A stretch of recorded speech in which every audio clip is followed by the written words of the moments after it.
ont investi la résidence et que les quelques défenseurs se sont rendus, il faut 2 bonnes heures aux soldats français pour aller chercher les premiers éléments de l'armée pro-Ouattara qui était alors occupée à piller les quartiers du nord d'Abidjan. Leur colonne de 200 véhicules, précédée et guidée par des soldats français, atteint la résidence vers 13 heures. C'est alors qu'appuyés par des commandos français, ils pénètrent dans les bâtiments et se saisissent du président Gbagbo. Beaucoup d'occupants de la résidence sont battus ou blessés. Certains sont assassinés par les mercenaires et soldats pro-Ouattara. D'autres sauvés in extremis par des soldats français. Monsieur le Président, Madame, Monsieur, pas un mot sur ces faits essentiels et tragiques dans le mémoire préliminaire du procureur. Pas un mot dans son discours d'ouverture sur l'implication militaire française.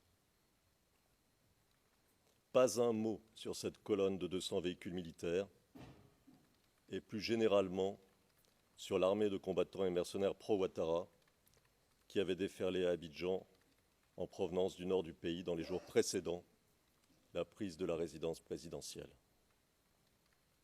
Pas un mot sur les milliers de combattants d'Ozo qui les accompagnaient, ces membres de confréries de chasseurs qui sont connus sous le nom de K-Major en Sierra Leone, où ils se sont illustrés en amputant bras et jambes de leurs victimes.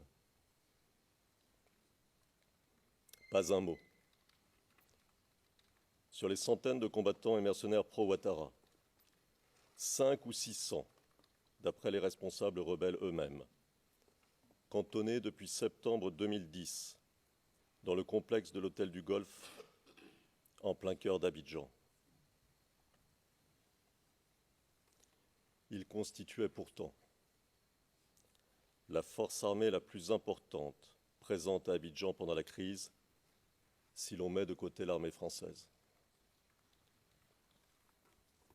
Pas un mot sur les centaines de combattants et mercenaires pro-Ouattara infiltrés à Abidjan, en particulier à Abobo, dès avant les élections présidentielles d'octobre et novembre 2010, dont la mission était de se saisir, en liaison avec les combattants de l'hôtel du Golfe, de la ville.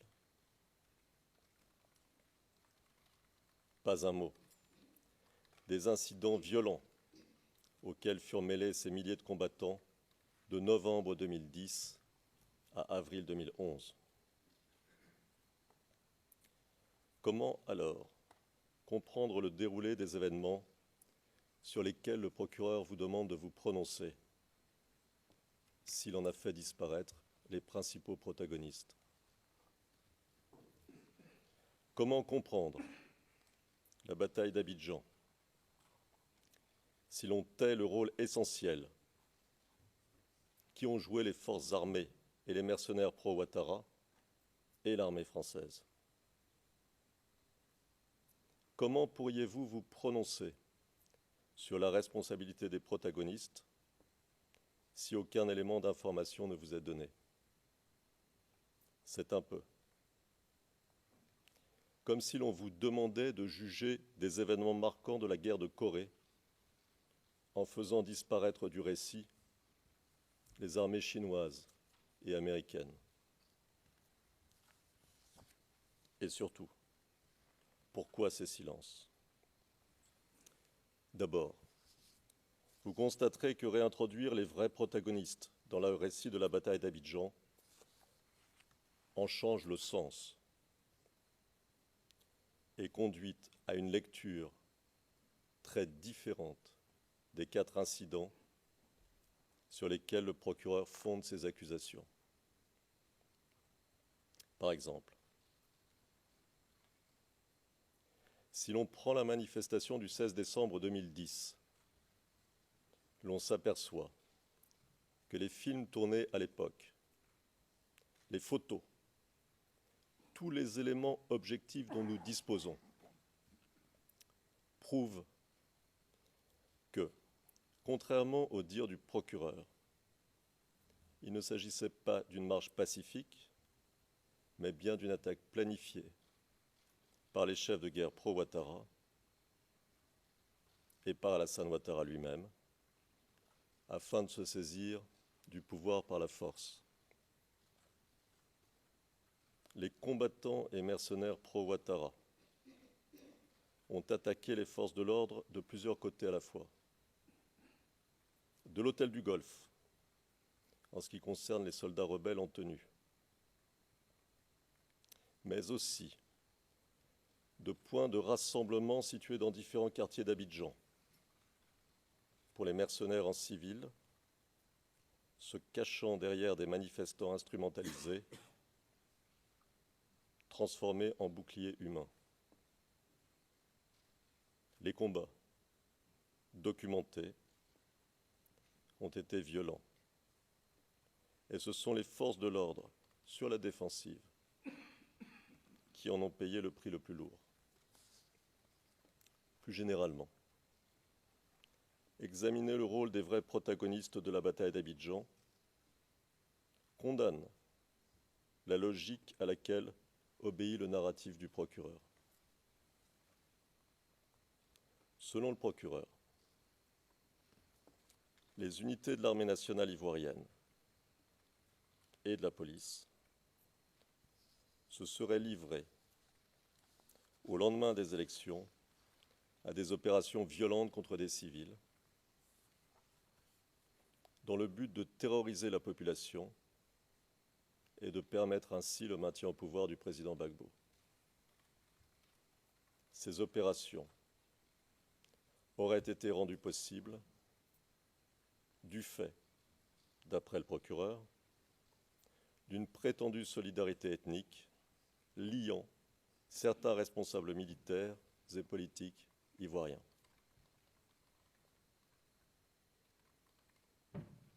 Un tel scénario décrit une guerre ethnique.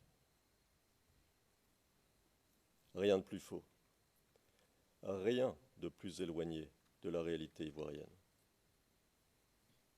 Disons simplement ici que les unités de l'armée et de la police ivoirienne étaient composées d'officiers et d'hommes de troupes de toutes origines, de toutes confessions.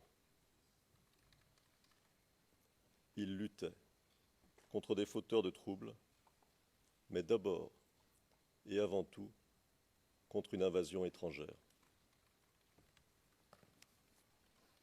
Combler les silences du procureur donne à voir un autre scénario.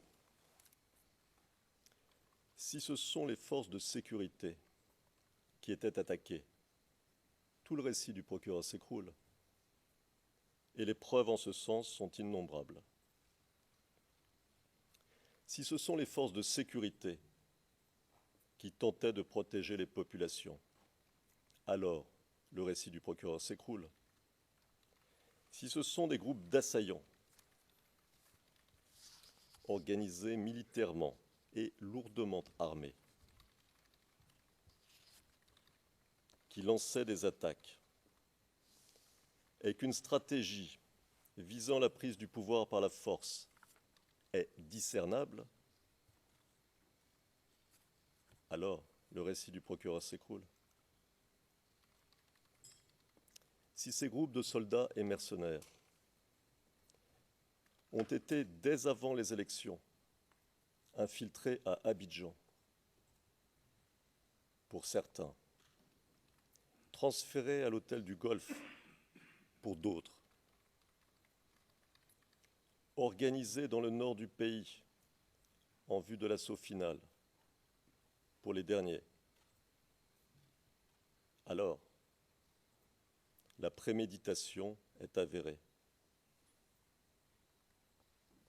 Alassane Ouattara et ses soutiens voulaient se saisir du pouvoir par la force la bataille d'Abidjan est la mise en application de cette stratégie.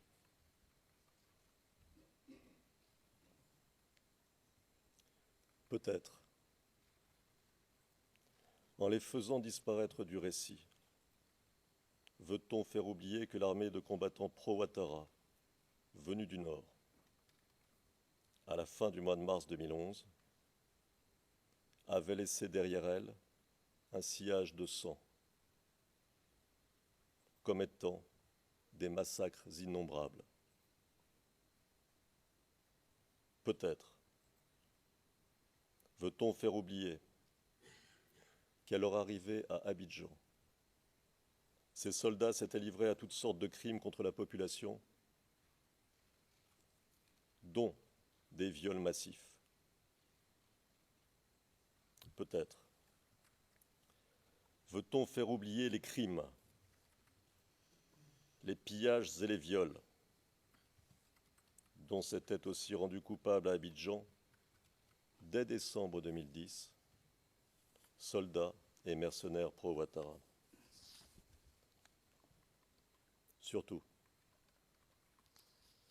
faire disparaître du récit de la bataille d'Abidjan les forces armées pro-Ouattara et les forces françaises permet d'éviter que soient posées les questions essentielles. Si l'on veut comprendre l'histoire récente de la Côte d'Ivoire, les questions relatives aux véritables donneurs d'ordre,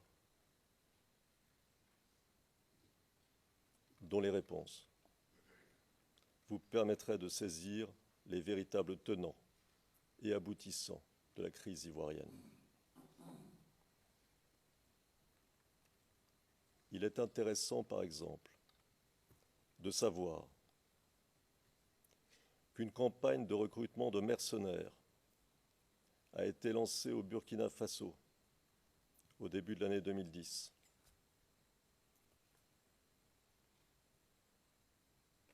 Que les recrues ont été entraînés au camp de Pau par des conseillers militaires étrangers.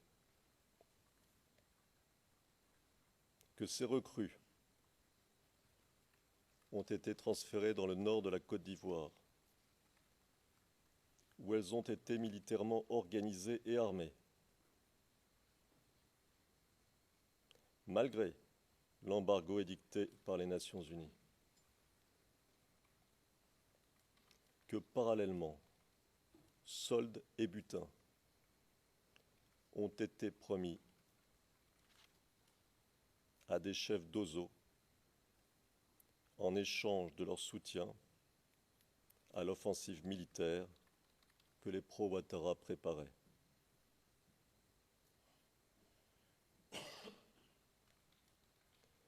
Que les plans des actions militaires ont été élaborés par les stratèges de l'hôtel du Golfe, en liaison avec les responsables militaires français, pendant toute la durée de la crise.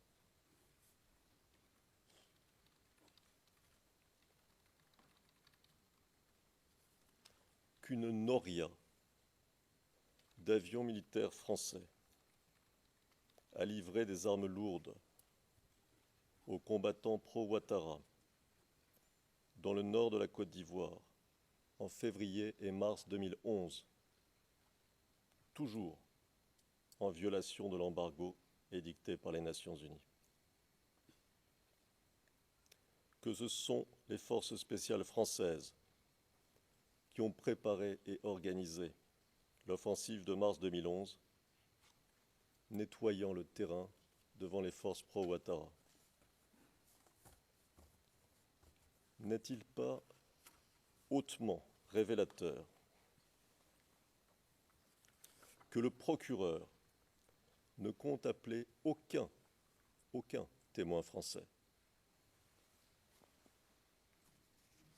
alors que seuls les responsables français de l'époque, militaires ou civils, disposent des informations nécessaires pour éclairer la Cour sur les véritables enjeux de la crise post-électorale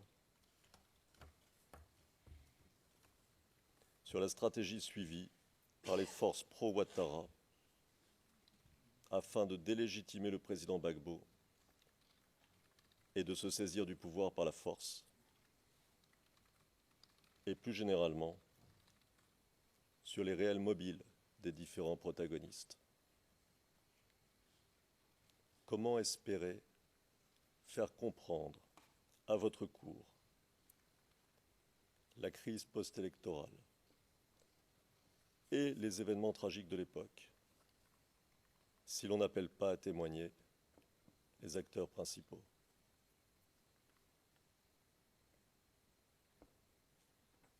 Si le narratif du procureur fait disparaître les protagonistes de la bataille d'Abidjan,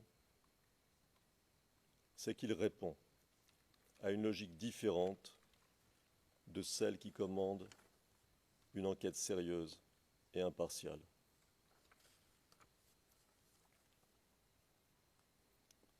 Il n'est que la reprise, pure et simple, sous des habits juridiques, d'un narratif de nature politique. Ce narratif, élaboré pendant la crise de 2010-2011 par les professionnels français chargés de la communication d'Alassane Ouattara, visait à justifier, aux yeux de la communauté internationale, le recours à la force contre le président Gbagbo, alors que le résultat des élections était contesté. Les communicants d'Alassane Ouattara avaient construit deux figures opposées. D'un côté le bon et de l'autre le méchant. D'un côté le démocrate et de l'autre le despote. Toute la construction reposait donc sur un processus de démonisation du président Gbagbo. Plus on l'accusait, plus, par contraste, Alassane Ouattara paraissait être le dirigeant légitime du pays. Autrement dit, ce narratif répondait à une exigence de légitimation du nouveau pouvoir. Surtout, il a été bâti au fur et à mesure, dans une situation d'urgence. C'est pourquoi il ne répond à aucune logique juridique, mais seulement à une logique de communication. Il s'agissait de convaincre de la justesse de la cause d'Alassane Ouattara et donc de démoniser le président Gbagbo. À la suite des communicants d'Alassane Ouattara, le procureur a choisi, pour structurer son document contenant les charges, puis son mémoire préliminaire, les quatre mêmes événements qu'ils avaient choisis pour développer leur stratégie.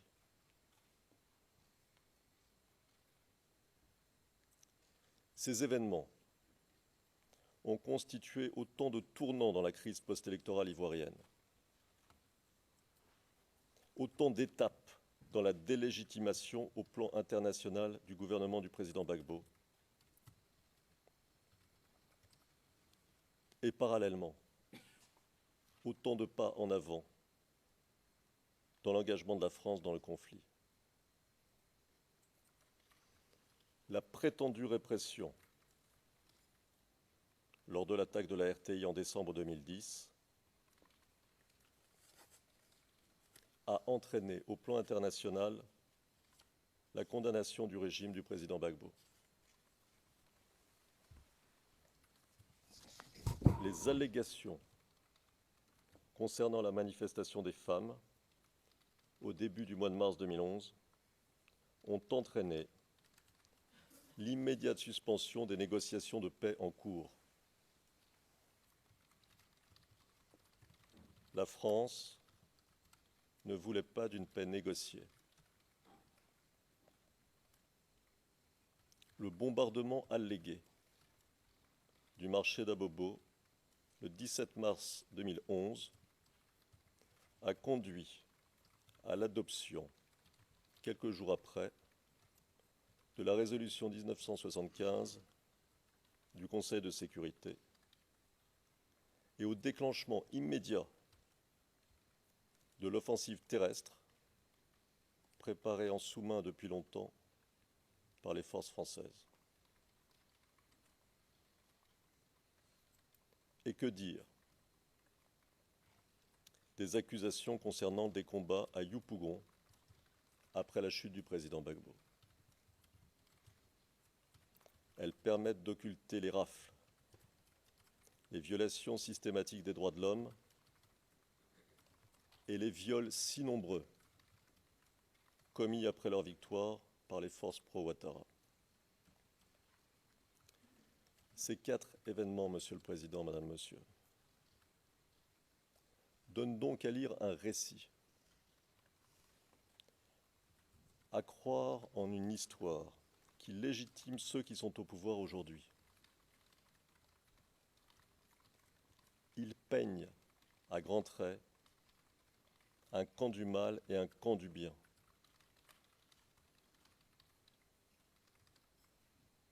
De ce point de vue, ils ont donc une signification politique.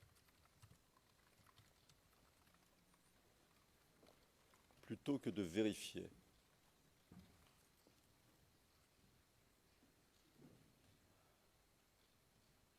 la véracité même de ce récit, d'enquêter pour en déterminer la réalité, le procureur l'a tenue pour acquise. Le problème, c'est qu'un tel récit ne prétend pas donner à voir la réalité. Il s'agit d'une approche militante de la réalité, d'où les écarts avec la réalité et d'où la faiblesse de la preuve du procureur.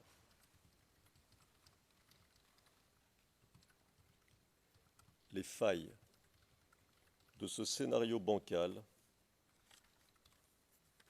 avaient déjà été relevées par les juges de la Chambre préliminaire dans leur décision du 3 juin 2013. Ils y notaient que ce que leur présentait le procureur ne pouvait être considéré, je cite, comme le résultat d'une enquête complète et en bonne forme, et refusait de confirmer les charges. Un an plus tard, la question de la preuve du soi-disant plan commun reste entière. En juin 2014, le juge Van den Wijngaard prévenait Solennel, je cite, « Il n'y a, selon moi, pas d'éléments de preuve convaincants montrant qu'à un moment ou à un autre, Laurent Gbagbo a convenu avec son entourage immédiat de commettre des crimes contre des civils innocents. » Pourquoi ? Pourquoi le procureur n'a-t-il pas alors modifié son narratif de façon à respecter la réalité ? Parce qu'il ne peut plus revenir en arrière. Parce qu'il est trop avancé, trop exposé. Il n'a donc plus le choix. Alors, il surenchérit. Parce qu'a été soulignée la faiblesse de ses arguments concernant la réalité d'un plan commun arrêté en 2010, le procureur prétend désormais que la conception et la mise en œuvre de ce soi-disant plan commun auraient eu lieu dès le début des années 2000, alors que tous ces efforts depuis les débuts de l'audience de confirmation des charges jusqu'en 2015 ont visé à prouver que la conception du soi-disant plan commun datait de 2010. Il s'agit pour lui de décourager la critique portant sur l'absence d'éléments de preuve datant de 2010 en repoussant la discussion au début des années 2000. Il s'agit de déplacer le débat pour, pense-t-il, se trouver en meilleure position. Il s'agit d'effacer les traces d'une argumentation peu convaincante. La nouvelle théorie tient encore moins que la précédente. Elle peut être résumée ainsi.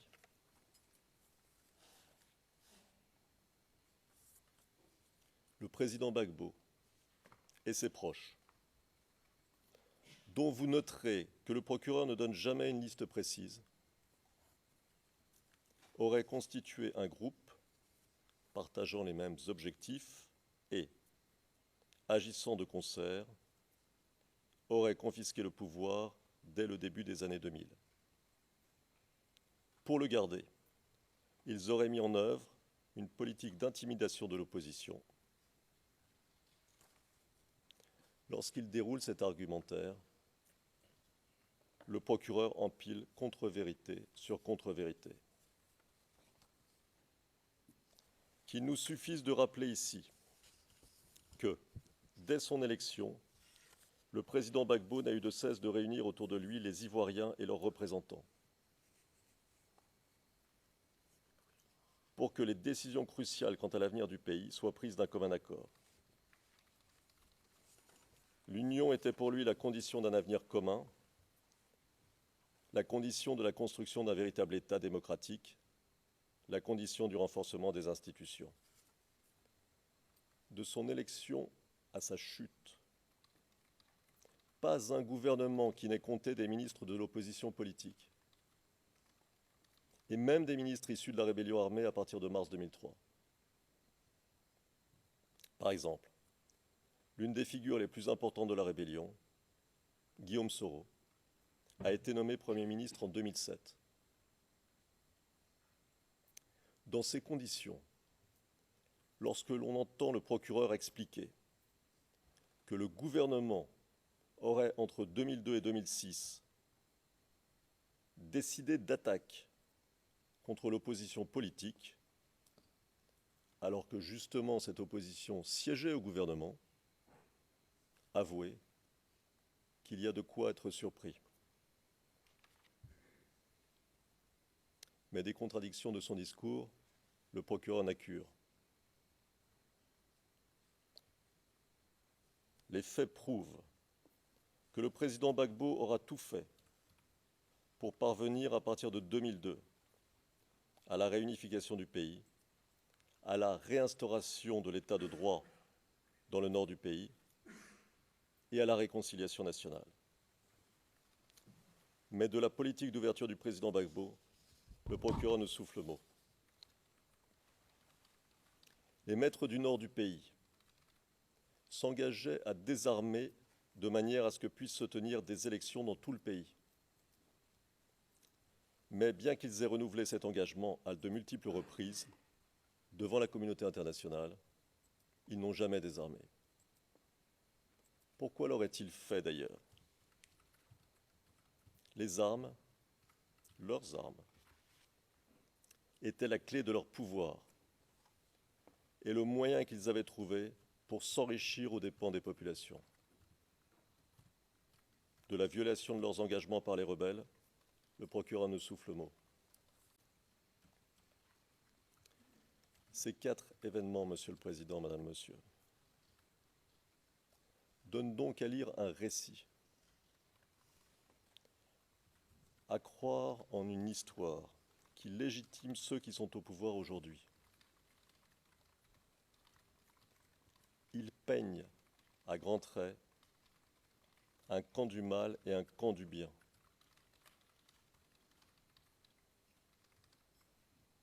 De ce point de vue, ils ont donc une signification politique. Plutôt que de vérifier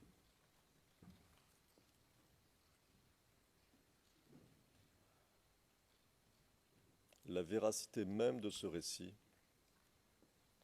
d'enquêter pour en déterminer la réalité, le procureur l'a tenue pour acquise. Le problème, c'est qu'un tel récit ne prétend pas donner à voir la réalité. Il s'agit d'une approche militante de la réalité, d'où les écarts avec la réalité et d'où la faiblesse de la preuve du procureur.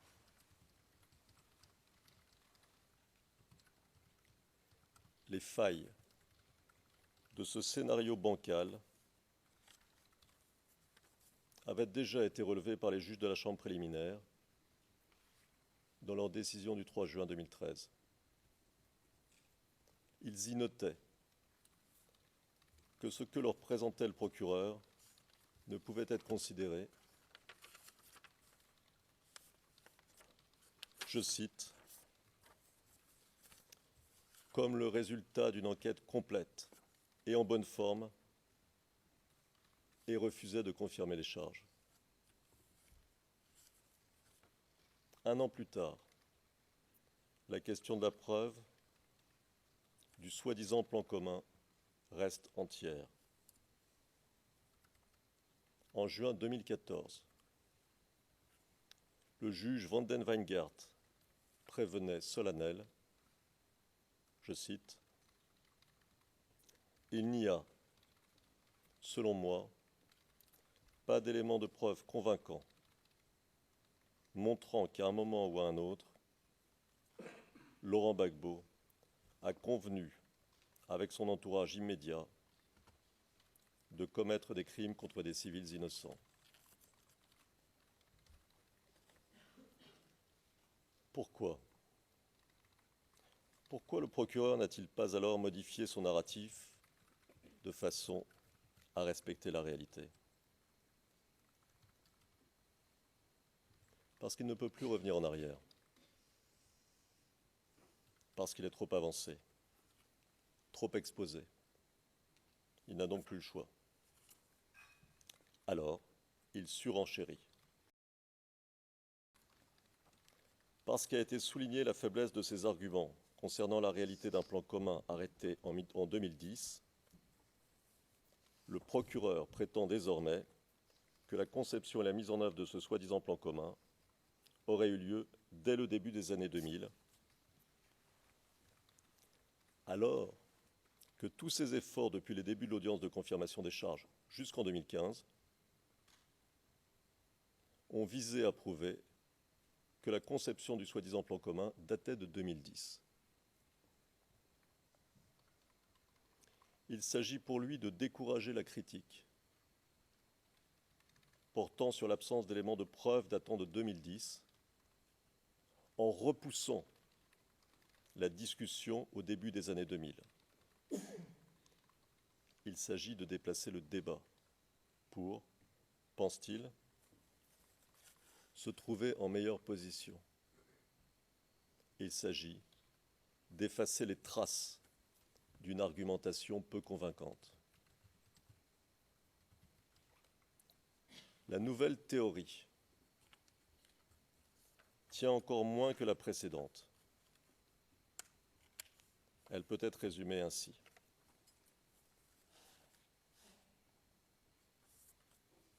Le président Gbagbo et ses proches, dont vous noterez que le procureur ne donne jamais une liste précise,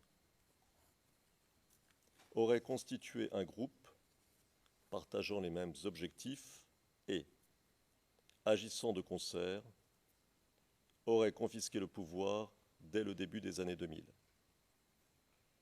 Pour le garder, ils auraient mis en œuvre une politique. Ont investi la résidence et que les quelques défenseurs se sont rendus, il faut 2 bonnes heures aux soldats français pour aller chercher les premiers éléments de l'armée pro-Ouattara qui était alors occupée à piller les quartiers du nord d'Abidjan. Leur colonne de 200 véhicules, précédée et guidée par des soldats français, atteint la résidence vers 13 heures.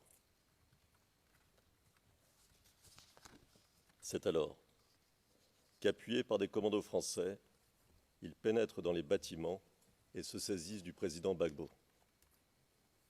Beaucoup d'occupants de la résidence sont battus ou blessés. Certains sont assassinés par les mercenaires et soldats pro-Ouattara. D'autres sauvés in extremis par des soldats français. Monsieur le Président, Madame, Monsieur, pas un mot sur ces faits essentiels et tragiques dans le mémoire préliminaire du procureur. Pas un mot dans son discours d'ouverture sur l'implication militaire française.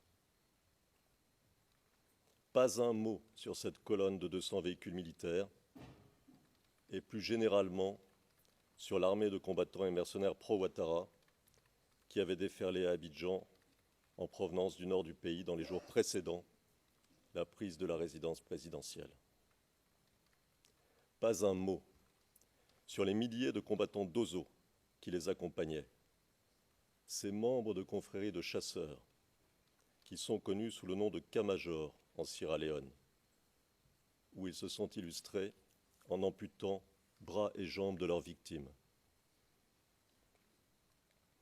Pas un mot sur les centaines de combattants et mercenaires pro-Ouattara, 500 ou 600 d'après les responsables rebelles eux-mêmes, cantonnés depuis septembre 2010 dans le complexe de l'hôtel du Golfe en plein cœur d'Abidjan. Ils constituaient pourtant la force armée la plus importante présente à Abidjan pendant la crise, si l'on met de côté l'armée française. Pas un mot sur les centaines de combattants et mercenaires pro-Ouattara infiltrés à Abidjan, en particulier à Abobo, dès avant les élections présidentielles d'octobre et novembre 2010, dont la mission était de se saisir, en liaison avec les combattants de l'hôtel du Golfe, de la ville. Pas un mot des incidents violents auxquels furent mêlés ces milliers de combattants de novembre 2010 à avril 2011. Comment alors comprendre le déroulé des événements sur lesquels le procureur vous demande de vous prononcer s'il en a fait disparaître les principaux protagonistes? Comment comprendre la bataille d'Abidjan si l'on tait le rôle essentiel qui ont joué les forces armées et les mercenaires pro-Ouattara et l'armée française? Comment pourriez-vous vous prononcer sur la responsabilité des protagonistes si aucun élément d'information ne vous est donné? C'est un peu comme si l'on vous demandait de juger des événements marquants de la guerre de Corée en faisant disparaître du récit les armées chinoises et américaines. Et surtout, pourquoi ces silences? D'abord, vous constaterez que réintroduire les vrais protagonistes dans le récit de la bataille d'Abidjan en change le sens et conduit à une lecture très différente des 4 incidents sur lesquels le procureur fonde ses accusations. Par exemple, si l'on prend la manifestation du 16 décembre 2010, l'on s'aperçoit que les films tournés à l'époque, les photos, tous les éléments objectifs dont nous disposons prouvent que, contrairement au dire du procureur, il ne s'agissait pas d'une marche pacifique, mais bien d'une attaque planifiée par les chefs de guerre pro-Ouattara et par Alassane Ouattara lui-même, afin de se saisir du pouvoir par la force. les combattants et mercenaires pro-Ouattara ont attaqué les forces de l'ordre de plusieurs côtés à la fois. De l'hôtel du Golfe, en ce qui concerne les soldats rebelles en tenue, mais aussi de points de rassemblement situés dans différents quartiers d'Abidjan, pour les mercenaires en civil, se cachant derrière des manifestants instrumentalisés, transformés en boucliers humains. Les combats, documentés, ont été violents. Et ce sont les forces de l'ordre, sur la défensive, qui en ont payé le prix le plus lourd. Plus généralement, examiner le rôle des vrais protagonistes de la bataille d'Abidjan condamne la logique à laquelle obéit le narratif du procureur. Selon le procureur,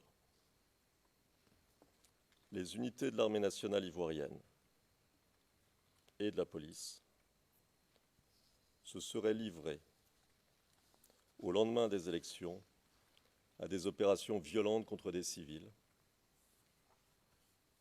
dans le but de terroriser la population et de permettre ainsi le maintien au pouvoir du président Gbagbo. Ces opérations auraient été rendues possibles du fait, d'après le procureur, d'une prétendue solidarité ethnique liant certains responsables militaires et politiques ivoiriens.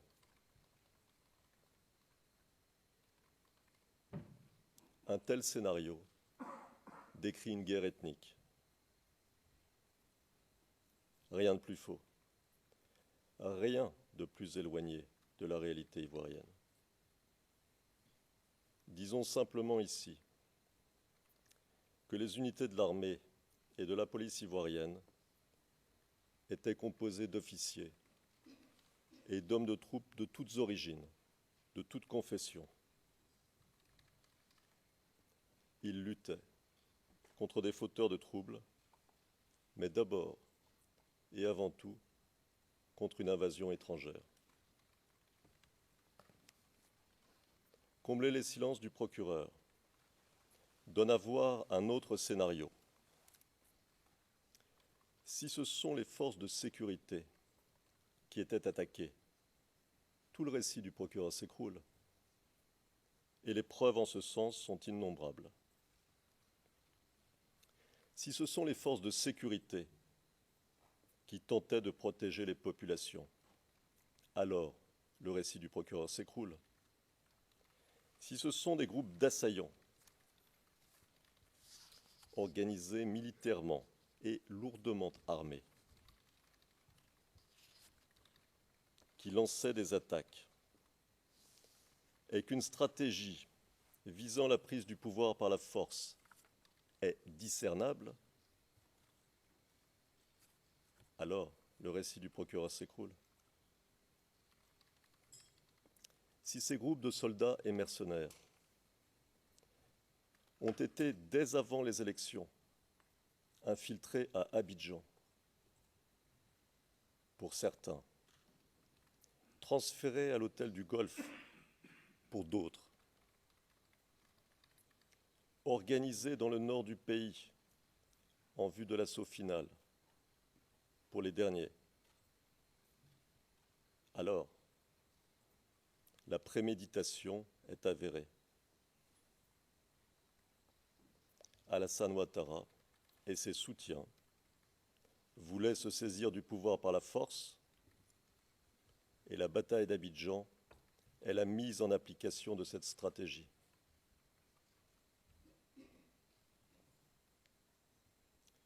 Peut-être, en les faisant disparaître du récit, veut-on faire oublier que l'armée de combattants pro-Ouattara, venue du Nord, à la fin du mois de mars 2011, avait laissé derrière.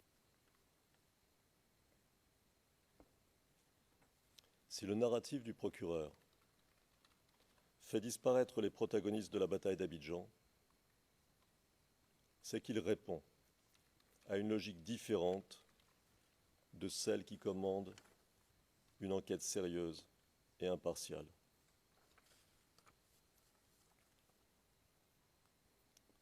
Il n'est que la reprise, pure et simple, sous des habits juridiques, d'un narratif de nature politique.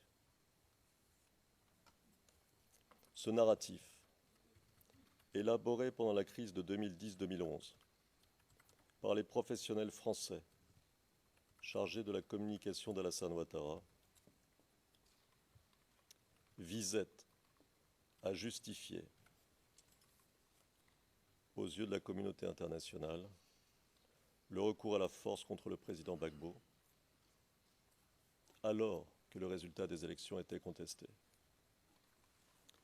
Les communicants d'Alassane Ouattara avaient construit deux figures opposées. D'un côté le bon et de l'autre le méchant. D'un côté le démocrate et de l'autre le despote. Toute la construction reposait donc sur un processus de démonisation du président Gbagbo. Plus on l'accusait, plus, par contraste, Alassane Ouattara paraissait être le dirigeant légitime du pays. Autrement dit, ce narratif répondait à une exigence de légitimation du nouveau pouvoir. Surtout, il a été bâti au fur et à mesure, dans une situation d'urgence. C'est pourquoi il ne répond à aucune logique juridique, mais seulement à une logique de communication. Il s'agissait de convaincre de la justesse de la cause d'Alassane Ouattara et donc de démoniser le président Gbagbo. À la suite des communicants d'Alassane Ouattara, le procureur a choisi, pour structurer son document contenant les charges, puis son mémoire préliminaire, les 4 mêmes événements qu'ils avaient choisis pour développer leur stratégie.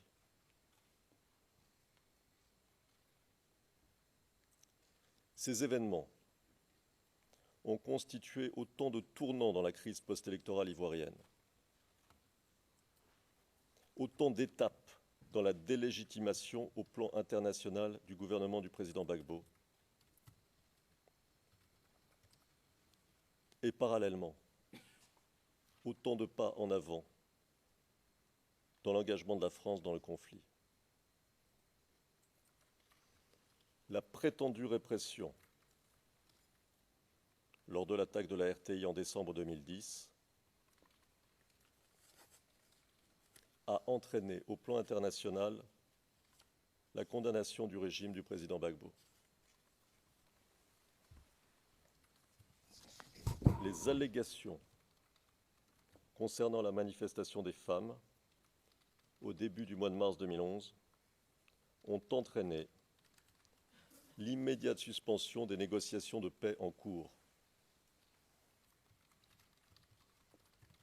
La France ne voulait pas d'une paix négociée.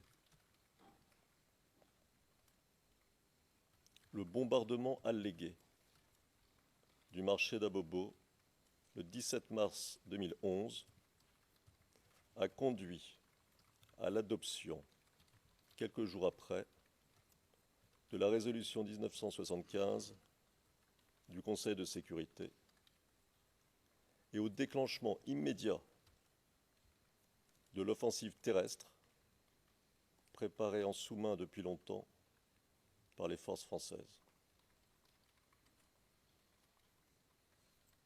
Et que dire des accusations concernant des combats à Yopougon après la chute du président Gbagbo? Elles permettent d'occulter les rafles, les violations systématiques des droits de l'homme et les viols si nombreux commis après leur victoire par les forces pro-Ouattara. Derrière elles, un sillage de sang, commettant des massacres innombrables. Peut-être veut-on faire oublier qu'à leur arrivée à Abidjan, ces soldats s'étaient livrés à toutes sortes de crimes contre la population, dont des viols massifs. Peut-être veut-on faire oublier les crimes, les pillages et les viols dont s'étaient aussi rendus coupables à Abidjan dès décembre 2010, soldats et mercenaires pro-Ouattara. Surtout, faire disparaître du récit de la bataille d'Abidjan les forces armées pro-Ouattara et les forces françaises permet d'éviter que soient posées les questions essentielles. Si l'on veut comprendre l'histoire récente de la Côte d'Ivoire, les questions relatives aux véritables donneurs d'ordre, dont les réponses vous permettraient de saisir les véritables tenants et aboutissants de la crise ivoirienne. Il est intéressant, par exemple, de savoir qu'une campagne de recrutement de mercenaires a été lancée au Burkina Faso au début de l'année 2010.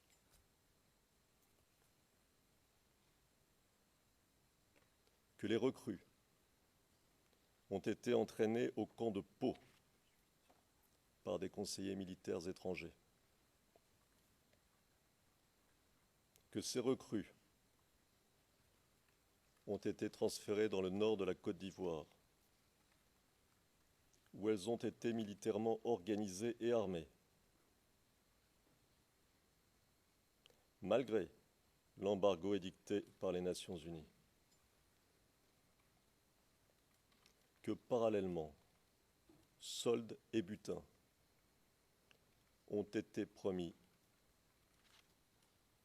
à des chefs d'OSO en échange de leur soutien à l'offensive militaire que les pro-Ouattara préparaient.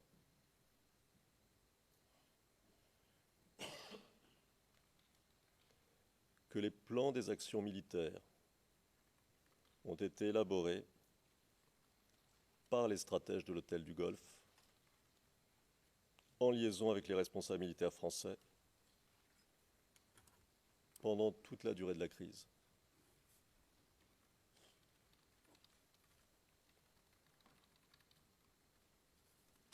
Qu'une noria d'avions militaires français a livré des armes lourdes aux combattants pro-Ouattara dans le nord de la Côte d'Ivoire en février et mars 2011, toujours en violation de l'embargo édicté par les Nations Unies. Que ce sont les forces spéciales françaises qui ont préparé et organisé l'offensive de mars 2011, nettoyant le terrain devant les forces pro-Ouattara.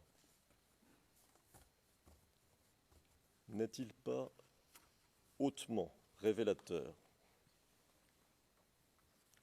que le procureur ne compte appeler aucun témoin français, alors que seuls les responsables français de l'époque, militaires ou civils, disposent des informations nécessaires pour éclairer la Cour sur les véritables enjeux de la crise post-électorale, sur la stratégie suivie par les forces pro-Ouattara afin de délégitimer le président Gbagbo et de se saisir du pouvoir par la force, et plus généralement sur les réels mobiles des différents protagonistes. Comment espérer faire comprendre à votre cour la crise post-électorale et les événements tragiques de l'époque, si l'on n'appelle pas à témoigner les acteurs principaux.